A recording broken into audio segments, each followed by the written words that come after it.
आशा करता हूं आप सब बहुत अच्छे होंगे। मेरा नाम है सिद्धांत अग्निहोत्री। स्टडी ग्लोस पे आपका बहुत बहुत स्वागत है। दोस्तों, सुभाष चंद्र बोस पे तो मैंने बहुत सारे लेक्चर्स लिए हैं, इनकी ऑटोबायोग्राफी कवर की है। देश के क्या, दुनिया के महानतम लीडर्स में से एक, लीडर ऑफ द लीडर्स थे सुभाष चंद्र बोस। नो डाउट अगर ये जिंदा रहते तो भारत के पहले प्रधानमंत्री बनते और आज भारत 20-30 साल नहीं 50-60 साल आगे होता। सुभाष चंद्र बोस, भगत सिंह को जो हमने खोया है, ये बहुत बड़ा नुकसान रहा हमारे लिए। सुभाष चंद्र बोस की तो मौत बहुत ही विवादास्पद रही है। बहुत लोग बोलते हैं कि सुभाष चंद्र बोस बच गए थे। हम इसी चीज को खोजेंगे। मैं आपको बताऊंगा, मैं आपको सारी थ्योरीज बताऊंगा, कमीशंस की रिपोर्ट्स बताऊंगा कि क्या वाकई में सुभाष चंद्र बोस बच के निकल गए थे और मेरा क्या मानना है। जितना मैंने स्टडी किया है सुभाष चंद्र बोस को और जितना मैंने पढ़ा है, मेरे व्यूज लास्ट में आपको पता चलेंगे। बने रहिए मेरे साथ, बने तो रहिए और चैनल को सब्सक्राइब कर दो। 1 सेकंड लगेगा, खाली बेल आइकन दबाओ, आपको नोटिफिकेशन मिल जाएगी। और अगर आपको नोटिफिकेशन नहीं मिल रही है तो इंस्टा पे मुझे फॉलो करो, क्योंकि सबसे पहली अपडेट मैं यहीं पे ही डालता हूं। यहां पे आप मुझसे सवाल भी पूछ सकते हैं। ट्विटर पे भी आप मुझे फॉलो करो, ये आपका फर्ज है। फर्ज मतलब ऐसा कुछ नहीं है, लेकिन यार फॉलो करो। डिस्क्रिप्शन कमेंट बॉक्स में लिंक है। और ये हमारा टेलीग्राम चैनल है। तो टेलीग्राम चैनल पे दोस्तों अभी इसी वक्त आप जाओ, आपको पीडीएफ मिल जाएगी। तकरीबन 15,800 सब्सक्राइबर है। ये ओरिजिनल है, सब्सक्राइबर बेस को देख के आप फॉलो करिएगा, क्योंकि कुछ फेक चैनल चल रहे हैं। बहुत हुआ प्रमोशन। अब हम बात करते हैं सुभाष चंद्र बोस की। देखिए, सुभाष चंद्र बोस की तो मैंने कई बार बात की है। ब्रीफ अगर बताऊं तो भारत के बहुत बेहतरीन लीडर थे। क्लेमेंट एटली ने, जो कि जब भारत आजाद हुआ था, लेबर पार्टी के सदस्य क्लेमेंट एटली, और जब भारत आजाद हुआ था तो वही प्रधानमंत्री थे। उन्होंने साफ साफ बोल दिया था कि देखो, सुभाष चंद्र बोस की वजह से आजादी मिली है। बहुत सारी किताबें लिखी गई हैं और बहुत सारे लीडर्स का यह मानना है, क्योंकि देखिए आर्मी ने रिवोल्ट कर दिया था ना। ये बात बिल्कुल सही है कि गांधी जी के मूवमेंट यकीनन ब्रिटिशर को बहुत कमजोर किया, लेकिन वो जाने वाले नहीं थे। जब आर्मी ने रिवोल्ट किया सुभाष चंद्र बोस की वजह से, क्योंकि इन्होंने तो पूरी आर्मी बना ली ना। और जब आज जिस दिन आर्मी रिवोल्ट करती है उस दिन पूरा साम्राज्य ढह जाता है। सुभाष चंद्र बोस के हेटर्स आपको नहीं मिलेंगे। गांधी जी के भी हेटर्स बहुत बहुत ज्यादा है। नेहरू के तो हेटर्स ही है खैर, लेकिन सुभाष चंद्र बोस एक ऐसे लीडर हैं जिन्होंने हर किसी को यूनाइट कर दिया था। और बहुत लोगों को यह बात पता नहीं है कि अगर सुभाष चंद्र बोस जिंदा रहते तो शायद भारत का बंटवारा भी नहीं होता। यह बात जिन्ना ने भी मानी थी। मोहम्मद अली जिन्ना भी सुभाष चंद्र बोस के साथ काम करने को तैयार थे, गांधी जी के साथ काम करने को तैयार नहीं थे। सुभाष चंद्र बोस एक ऐसे लीडर थे, एक ऐसे जबरदस्त लीडर थे जिन्होंने पूरे देश को यूनाइट कर दिया था। हमको डोनेशन चाहिए तो यहां पे औरतों ने, परिवारों ने धर्म जात पात को साइड में रख के सब कुछ अपना दे दिया था। ऐसा था सुभाष चंद्र बोस। और यह परिवार था एक तरीके से। जो भी सुभाष चंद्र बोस के साथ जुड़ता था वो एक परिवार की तरह, मतलब परिवार था वो, आप समझ लीजिए। कहानी की बात करें तो बहुत अमीर परिवार में सुभाष चंद्र बोस पैदा हुए थे। पिताजी बहुत बड़े वकील, लेकिन सुभाष चंद्र बोस पिताजी की सुनती नहीं थे। इनके पिताजी बोलते थे कि ब्रिटिशर बहुत बढ़िया। उस समय अमीर लोगों का मानना यह था कि ब्रिटिशर सबसे बढ़िया है, लेकिन सुभाष चंद्र बोस ने बोला बिल्कुल बढ़िया नहीं है। और उस समय कॉलेरा बहुत ज्यादा फैला हुआ था, काफी बीमारियां फैली हुई थी। तो नेताजी ने क्या किया कि पिताजी और परिवार की बात को नकार के लोगों के लिए काम किया। लोगों के लिए काम किया, लोगों का अंतिम संस्कार करते थे। इनके घर के सामने बूढ़ी औरत रहती थी, उसका कोई नहीं था।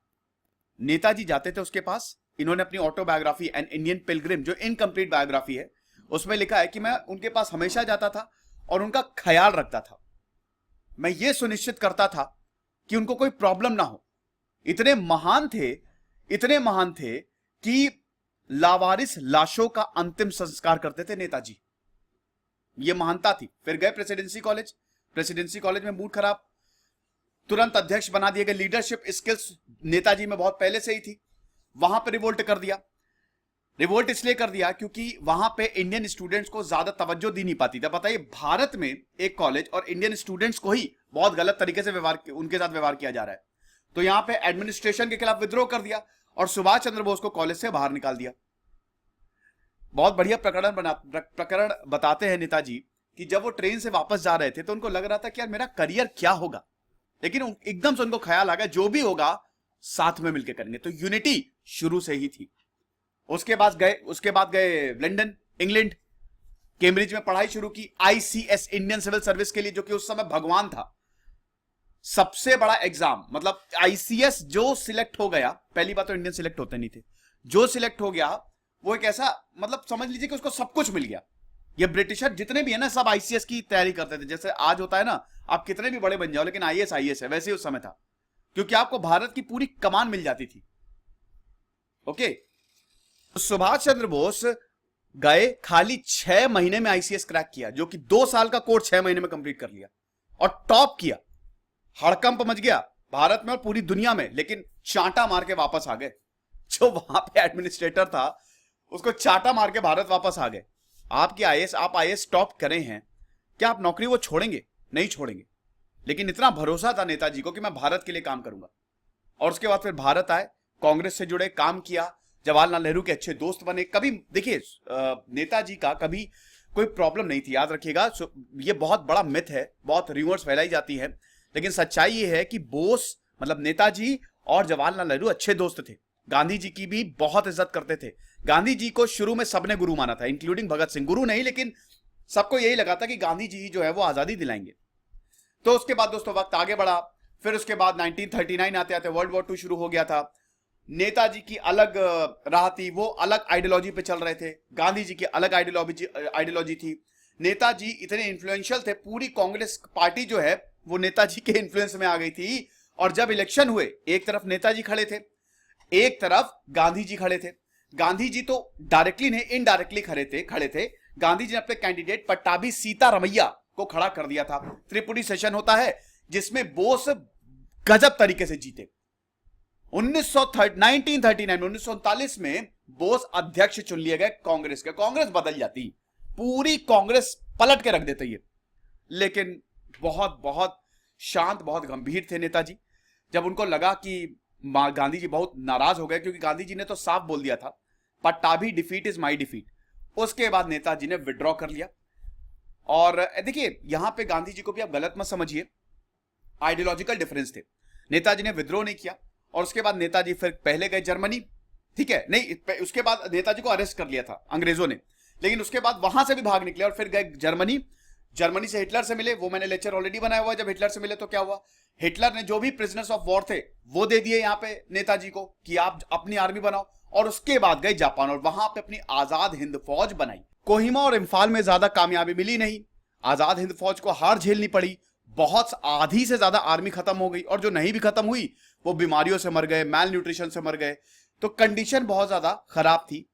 इस समय बोस जो थे वो बैंकॉक में थे, और ये 1945 की घटना है, 1945। 8 मई को नेताजी ने ये खबर सुनी कि जर्मनी ने सरेंडर कर दिया।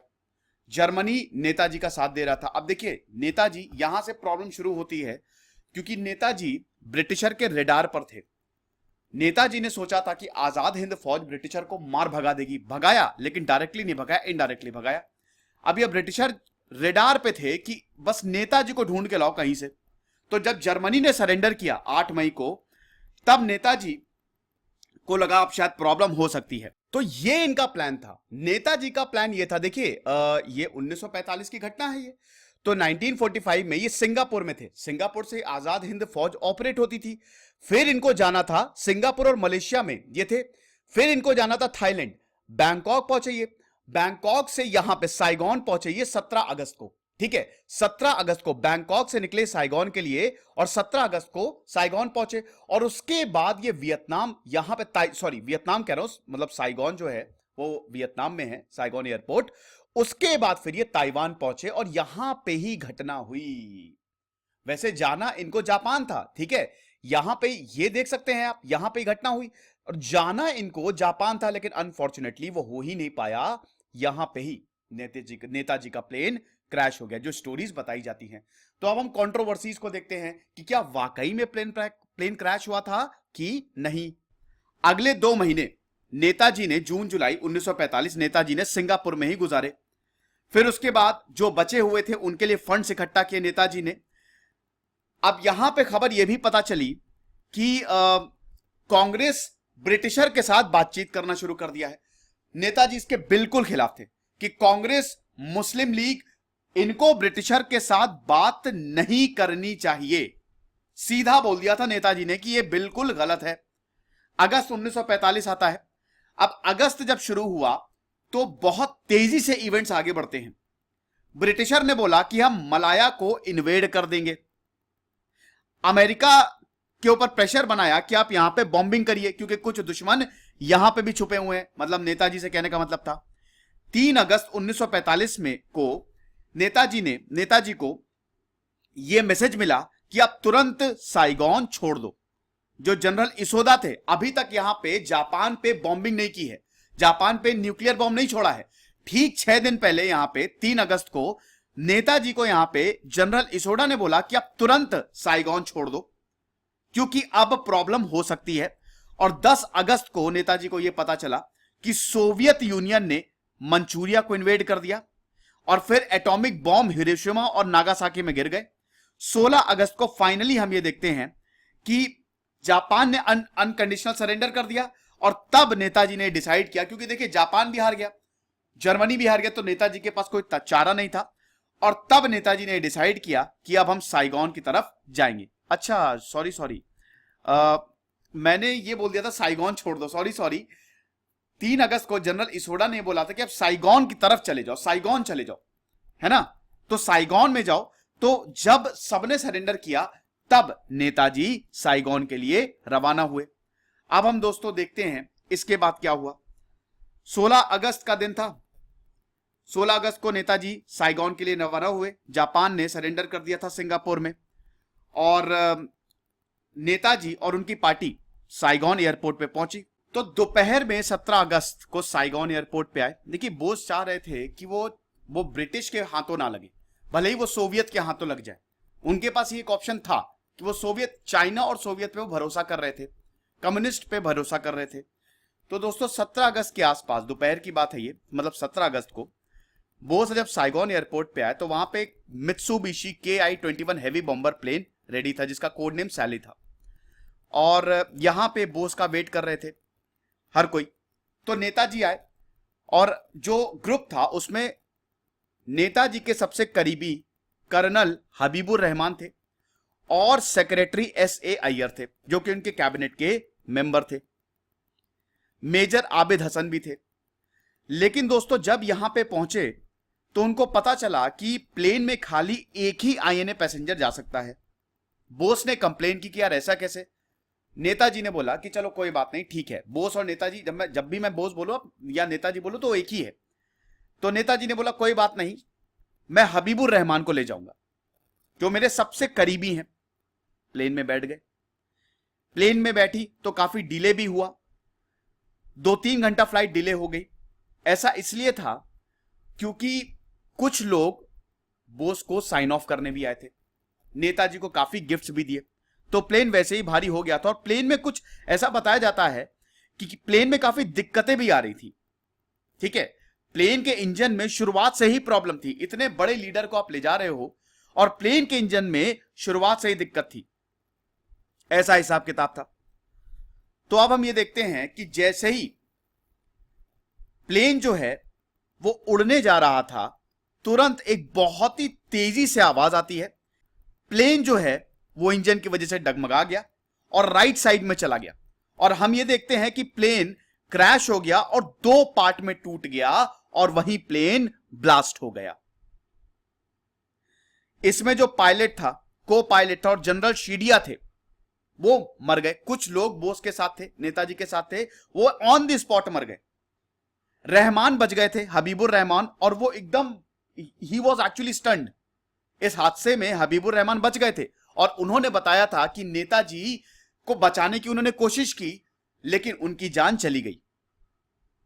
और यहां पे जब हबीबुर रहमान अपना वर्जन बताते हैं कि मैंने बचाने की कोशिश की, मैं ये देखता हूं कि नेताजी के शरीर पे पूरा गैसोलीन पड़ा हुआ है, आग लग गई और नेताजी का शरीर जल गया।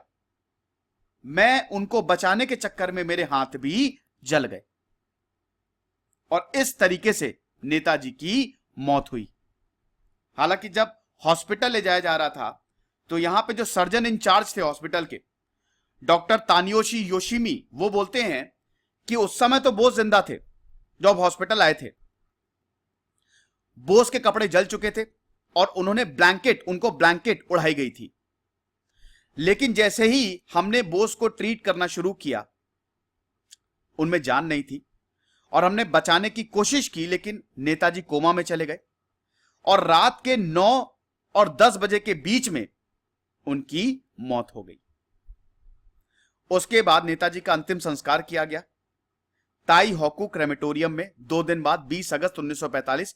यह घटना 18 अगस्त को हुई थी, तो 20 अगस्त 1945 को उनका अंतिम संस्कार किया और 23 अगस्त 1945 को जापानी न्यूज एजेंसी डोमी ने नेताजी की मौत की खबर सबको सुनाई और पूरी दुनिया सकते में आ गई।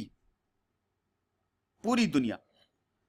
14 सितंबर को एक मेमोरियल रखा गया बोस के लिए टोक्यो में ही, और यहां पे हर कोई शॉक्ड था और कोई विश्वास ही नहीं कर रहा था कि हमारे नेताजी अब हमारे बीच नहीं है। अब हम बात करते हैं मौत के बाद की। किसी ने यह विश्वास नहीं किया। देखिए, जब नेताजी की मौत हुई तो यहां पे किसी ने पहली बात उनकी बॉडी नहीं देखी, उनका शरीर नहीं देखा। जो फोटोग्राफ भी हबीबुर रहमान ने जो फोटोग्राफ भी दिखाई, वो भी बहुत कन्विंसिंग नहीं लग रही थी। उसमें कहीं पे भी नेताजी का नामो निशान नहीं था। प्लस जिस तरीके की फोटो दिखाई, वो ऐसा लग रहा था कि बहुत दूर है, बल्कि हादसा रनवे के पास ही हुआ था। साथ ही साथ दोस्तों, यहां पर रूमर्स ये भी फैल रही थी कि बहुत सारे लोगों ने नेताजी को देखा है, नेताजी से बात की है। यार, भोसले ने खुद ये बोला था कि नेताजी मरे नहीं है, वो तो चाइना में होंगे 1946 में। उसके बाद ये भी स्टोरी है कि नेताजी भारत वापस आए, नेताजी बच निकले। एक तो कहानी यह है कि नेताजी को अंग्रेजों ने पकड़ लिया, जैसे जीडी बख्शी बताते हैं, और उनको जबरदस्त टॉर्चर किया। एक ये भी बताते हैं कि वो सीक्रेट सर्विसेज के लिए उन्होंने काम किया। ये पूरी साजिश जो है वो रची गई, और साजिश रचना कोई बड़ी बात नहीं होती। सारी साजिश रची गई और ऐसा दिखाया कि प्लेन क्रैश है। बल्कि ताइवान की सरकार ने खुद माना कि इस डेट को कोई प्लेन क्रैश हुआ ही नहीं था। यहां तक कि जो डेथ सर्टिफिकेट है वो भी एक जापानी का है। सबसे बड़ी बात तो ये, नेताजी की का जो डेथ सर्टिफिकेट है वो भी एक जापानी का है। तीसरी बात यह है कि जो रिमेन्स है नेताजी के, जो अस्थियां हैं, उनके डीएनए की जांच करवा लो। इनका परिवार तब से बोल रहा है कि आप डीएनए की जांच करवा लो ना, पता चल जाएगा कि नेताजी हैं कि नहीं। लेकिन वो भी जापान करने नहीं दे रहा है। और लेजेंड्स क्या है? गुमनामी बाबा का आपने लेजेंड सुना होगा कि यह भी बोला जाता है कि बोस जो हैं वो एक साधु बन गए। साधु बनने के बहुत सारे स्टोरीज जो हैं वो सामने आती हैं। 1950s में ये स्टोरी सामने आई थी कि बोस जो हैं वो साधु बन गए। बोस जो हैं वो मेडिटेशन के लिए चले गए, मेडिटेट कर रहे हैं, और उन्होंने ये जो आश्रम का जीवन है ये अख्तियार कर लिया है। क्योंकि बोस का एक लौता मकसद यही था कि भारत आजाद हो जाए, और भारत आजाद हो गया। सरकार जनता के पास आ गई। हालांकि मैं दोस्तों इससे बिल्कुल इत्तेफाक नहीं रखता हूं, मेरा ये मानना है, मैं बताऊंगा अभी आगे क्यों। ठीक है, गुमनामी बाबा का तो लेजेंड सभी को मालूम है। सन्यासी का वेश धारण करके जो नेताजी हैं वो रह रहे थे, फैजाबाद में रह रहे थे। दोस्तों ऐसा है ना कि मैं इन सारी कहानियों पे इतना बिलीव इसलिए नहीं करता हूं क्योंकि नेताजी का कैरेक्टर ऐसा था नहीं, है ना। आपको लगता है अगर नेताजी भारत में होते तो गुमनामी का जीवन तो कभी जीते नहीं? ये मेरा मानना है, ये मेरा व्यू है। वो कभी भी नेताजी ऐसे थे ना, इतनी प्रॉब्लम हुई आजादी के बाद, इतना कुछ हुआ, इतनी हिंसा हुई, सामने आते वो, उनकी एक झलक ही सब कुछ रोक देती, पार्टीशन रोक देती, भारत को यूनाइट कर देती। तो ये मानना दोस्तों, ये मुझे बहुत र्यूमर लगती है, और ये मानना मेरे लिए बहुत मुश्किल है कि नेताजी सुभाष चंद्र बोस जैसा इतना बड़ा लीडर गुमनामी का जीवन बिताए। ये मेरे गले से बात नहीं उतरती है। वो ऐसे थे ना, वो सामने आते और सामने से लीड करते। इतनी ज्यादा प्रॉब्लम्स थी, बोलते कि मैं जिंदा हूं। उन्होंने यही किया। अगर आप उनकी कहानी देखेंगे, उन्होंने हर बार यही किया, हर बार मुसीबतों से बाहर आए हैं वो। तो ये मेरे लिए थोड़ा सा मुश्किल है। साथ ही साथ यहां पे ये भी है कि बोला गया कि ये सोवियत ने इनको अरेस्ट कर लिया था। ये सोवियत में थे, गुलाग में थे, कई समय तक वहां पे रहे, और कई समय तक उनको बाहर आने नहीं दिया गया और उनको टॉर्चर भी किया गया। कुछ का कहना था कि ये चाइना में है, कुछ का कहना था कि नेहरू ने इनको मरवा दिया। खैर ये तो सरासर र्यूमर थी, ऐसा कुछ भी नहीं था ये। अब दोस्तों हम बात करते हैं रिपोर्ट्स की। इंक्वायरी जो हुई है ये बड़ा इंपॉर्टेंट है। अभी तक तो हमने र्यूमर्स की बात कर ली। देखिए र्यूमर्स, इसका एक ये भी मतलब है कि इसलिए भी बताया जा रहा था ताकि इंडियन नेशनल आर्मी जो है ना वो ऑर्गेनाइज रहे। ये सारी अगर स्टोरीज फैलेगी तो इंडियन नेशनल आर्मी टूटेगी नहीं। उनको लगेगा हमारा लीडर अभी भी जिंदा है, क्योंकि बोस के जाने के बाद इंडियन नेशनल आर्मी का भविष्य जो था वो बड़ा खतरे में था, लीडरलेस थी वो। तो इसीलिए मोराल हाई करने के लिए ऐसा ये भी एक थ्योरी है कि ये सब बताया गया। अब दोस्तों हम इंक्वायरीज की बात करते हैं। इसमें फिगेस रिपोर्ट सबसे पहले 1946 में आई। देखिए इसमें ज्यादातर रिपोर्ट्स में शाहनवाज कमेटी हो गया, खोसला कमीशन हो गया, फिगेस, इसमें यही बोला गया है कि बोस जो हैं उनकी मौत प्लेन क्रैश में हुई। लेकिन जो मुखर्जी कमीशन आई 2005 में, उसने हिला के रख दिया। मुखर्जी कमीशन ने यह बोला कि बोस की मौत प्लेन क्रैश में हुई ही नहीं है। हम बात करते हैं एक एक कमीशन की। तो सबसे पहले तो हम फिगेस रिपोर्ट 1946 की बात करते हैं। और 1946 की इस रिपोर्ट में यही था कि बोस की जो मौत है वो प्लेन क्रैश में ही हुई। 18 अगस्त को ही, 18 अगस्त 1945 को इनकी जो मौत है वो प्लेन क्रैश में हुई। और जो कॉज ऑफ डेथ था that was heart failure, multiple Burns, 3rd degree Burns हुए थे। एंड दैट वाज, मतलब Bose was in, Netaji was in shock. ठीक है, यहां पे इंटरव्यूज लिए गए, जो 2 सर्वाइवर्स थे उनके इंटरव्यूज लिए गए और सबने ये बताया कि जो मौत हुई है वो प्लेन क्रैश में ही हुई है। 4 फैक्ट्स को यहां पे रिपोर्ट कंफर्म करती है। एक तो प्लेन क्रैश वाला, एक बोस की death near by military hospital में हुई उसी दिन, बोस का क्रेमेशन और transfer of Bose ashes to Tokyo. आज भी जो नेताजी की अस्थियां हैं, परिवार बोल रहा है डीएनए जांच हो, तो नेताजी की जो अस्थियां हैं वो टोक्यो में ही हैं। अभी मोदी जी जब टोक्यो गए थे तो उनसे जब बोला था तो उन्होंने मतलब इस चीज पे कुछ टिप्पणी नहीं की थी। अभी भी सुभाष चंद्र बोस की फाइल जो है वो पूरी तरीके से सार्वजनिक नहीं है। फिर शाहनवाज कमेटी आई 1956। शाहनवाज कमेटी और खोसला कमीशन, जब बहुत ज्यादा ये हा हो अल्लाह होने लगा कि बोस मरे नहीं है, वो जिंदा हैं, और अगर उनका प्लेन क्रैश भी हुआ है तो वो जो प्लेन क्रैश हुआ वो सब एक साजिश थी, तब भारत एक कमेटी बैठाई जिसका नाम था शाहनवाज कमेटी। अब शाहनवाज कमेटी भारतीय सरकार ने बैठाई थी, उस समय जवाहरलाल नेहरू प्राइम मिनिस्टर थे। अब इस कमेटी के जो मेंबर थे शाहनवाज खान। ठीक है, शाहनवाज खान कौन थे? शाहनवाज खान दोस्तों वही थे जो कि इंडियन नेशनल आर्मी में काम किया था। जो ट्रायल्स हुए थे ना, जिसका लेक्चर मैंने लिया है, रेड फोर्ट ट्रायल्स, उसमें एक थे, 3 लोगों के खिलाफ ट्रायल हुए थे, गुरबख्श सिंह ढिल्लो, शाहनवाज खान और प्रेम सहगल, ये 3 थे। तो शाहनवाज खान वही हैं जिन्होंने इस ट्रायल को फेस किया था और जिसकी वजह से आर्मी ने विद्रोह किया। तो इस कमिटी ने भी, शाहनवाज कमिटी ने भी 1956 में यही बोला कि बोस की जो मौत है वो प्लेन क्रैश में हुई थी। उस समय शाहनवाज खान एमपी थे, मेंबर ऑफ पार्लियामेंट थे, और अप्रैल से लेकर जुलाई तक कमिटी ने 67 विटनेसेस को इंटरव्यू किया। ठीक है, और जो सर्जन थे, जो चीफ सर्जन थे ताई होकू मिलिट्री हॉस्पिटल में, जिन्होंने बोस को, नेताजी को ट्रीट किया था, उनका भी इंटरव्यू लिया। हबीबुर रहमान जो नेताजी के सबसे करीबी थे, जो बाद में पाकिस्तान चले गए थे, उनका भी इंटरव्यू किया। डिस्क्रिपेंसीज थी, कुछ डिस्क्रिपेंसीज थी, कुछ बयान जो है वो मेल नहीं खा रहे थे, लेकिन उसके बावजूद यह कंक्लूड किया गया कि जो नेताजी की मौत है वो प्लेन क्रैश में ही हुई है। और आज तक शाहनवाज कमेटी की रिपोर्ट को माना जाता है, मतलब ये काफी ऑथेंटिकेटेड रिकॉर्ड माने जाते हैं। 181 पेज का रेपिटिशियस डॉक्यूमेंट है, लगातार यही बोला जा रहा है इसमें कि जो नेताजी की मौत है वो प्लेन क्रैश में ही हुई। फिर आई खोसला कमीशन 1970। 1977 में, 7 साल बाद 1970 में इस कमीशन को बैठाया गया, और उसके बाद 1977 में इस कमीशन ने अपनी रिपोर्ट दी, और इसमें भी यही बोला कि नेताजी की जो मौत है वो प्लेन क्रैश में ही हुई। इसमें जो इन्वेस्टिगेटर थे वो थे जीडी खोसला, जो कि रिटायर्ड चीफ जस्टिस हैं पंजाब हाई कोर्ट के। मुखर्जी कमीशन ने यह बोला, जिसको नेताजी कमीशन भी बोला जाता, मनोज कुमार मुखर्जी थे जो कि सुप्रीम कोर्ट के रिटायर्ड जज रह चुके हैं। उन्होंने इस कमीशन ने हिला के रख दिया, क्योंकि इन्होंने यह बोला कि बोस की, नेताजी की मौत प्लेन क्रैश में हुई ही नहीं थी। ये एक सीक्रेट प्लान था ताकि नेताजी को यूएसएसआर ले जाया जाए, वो ब्रिटिशर से बचे रहें। ये सीक्रेट प्लान था। और यहां पे देखिए, शुरुआत की जो दो कमीशन है, शाहनवाज कमेटी, खोसला कमीशन, ये भारत में ही थी, लेकिन मुखर्जी कमीशन पहली ऐसी कमीशन थी जिन्होंने ताइवान से संपर्क किया, और ताइवान ने बोला कि इस डेट को कोई प्लेन क्रैश हुआ ही नहीं।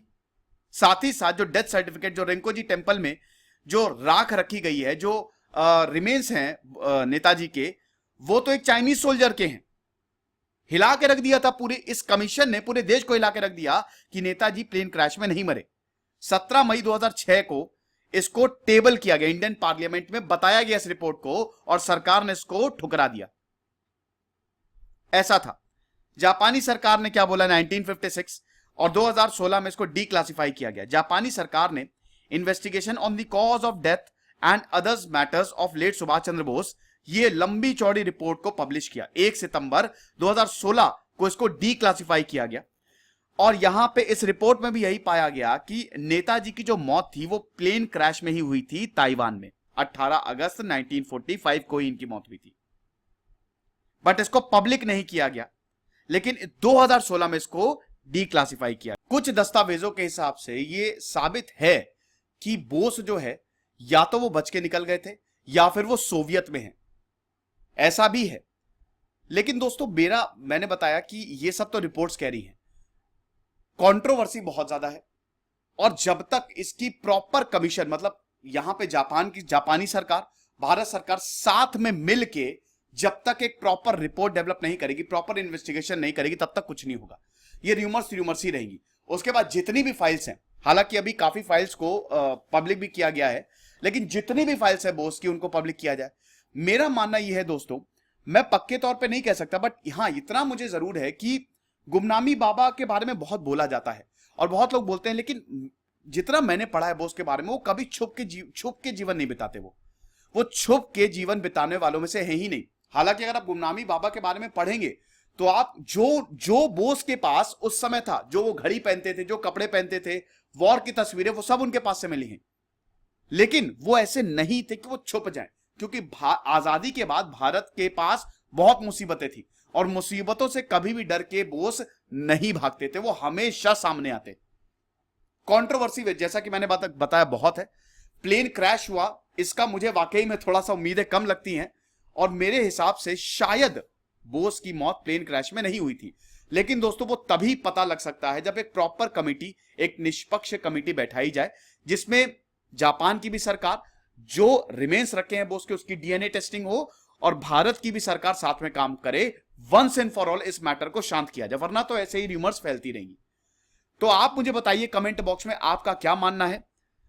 ये टेलीग्राम चैनल है, यहां पे आपको पीडीएफ मिल जाएगी। आई होप आपने इस लेक्चर को एंजॉय किया होगा। खुश रहिए, पढ़ते रहिए। इधर से सिद्धांत अग्निहोत्री साइनिंग ऑफ। अगर आप और भी कोई इस तरीके का लेक्चर्स चाहते हैं तो मुझे जरूर बताएं। Thank you so much.